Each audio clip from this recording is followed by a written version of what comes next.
Anticipated action film Furious 7 has roared out of the gate to the tune of a $15.8 million Thursday night opening in 369 theaters and is predicted to make around the $115 million range by the end of the weekend.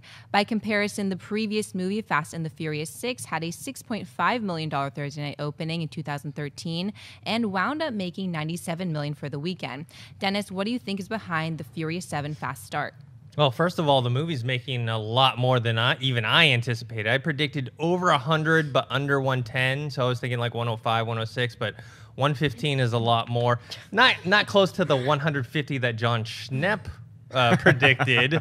But I mean, the reasons behind it is the franchise has turned into like something that, you know, only the diehard fans were watching before with like Tokyo Drift and all that stuff. And I think with Fast 5, I don't know what is it. Fast 5? It's Furious Fast 5. It's just Fast really and the hard Furious. to differentiate. It's all Fast 5, Angry 6, Furious 7. Okay. Faster than ever 8.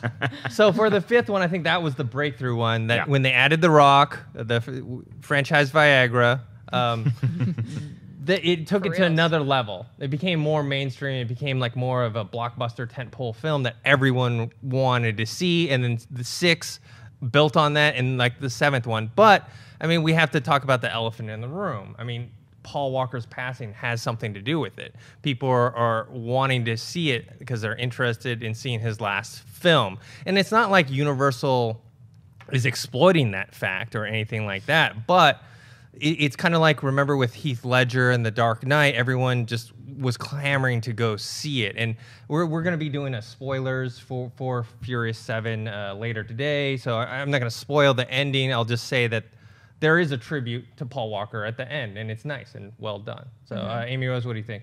Yeah, I think you definitely hit it. I mean, beyond just the fact that he passed and the tragic way of his passing in a car, I mean, everything just with this franchise, but they delayed the production, and everyone was so uncertain how they would finish it, and, you know, using his brothers to help the scenes with CGI and this and that, and there's just so much surrounding it that beyond just the franchise gaining momentum since 5, thanks to Justin Lin, who's done an amazing job, it just curiosity. Even if people who weren't interested in this franchise, they want to know how it ended, because no one's saying, you know.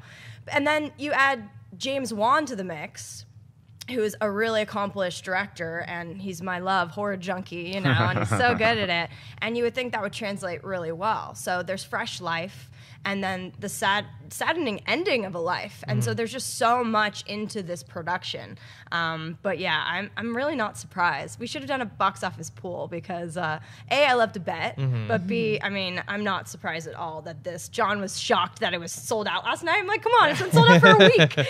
I would have done pretty well in the pool because I think, like Dennis, I was guessing around $105 to $110 million for opening weekend. Let's not forget, April is the official start to the summer movie season now, and this is the movie that really kicks everything off. That's what it did a couple years ago when you had Fast 6 or Fast 5. Fast 5, like Dennis said, is the one that showed people this is no longer a franchise that's going to rely on racing cars. That's going to be a small element in a high-octane action heist thriller style of film that I think a lot of people can see that appeal. So the Paul Walker death, I think, did have something to do with it, like a Heath Ledger Joker situation, or like even Brandon Lee with The Crow, where it adds a little bit more to a film that people were already aware of, but there's a little bit more intrigue there. So I think that it doesn't matter what the solstice says. The summer starts when a Fast movie comes out, and it's coming out this weekend. It's going to do huge. And I think it's a certain urgency.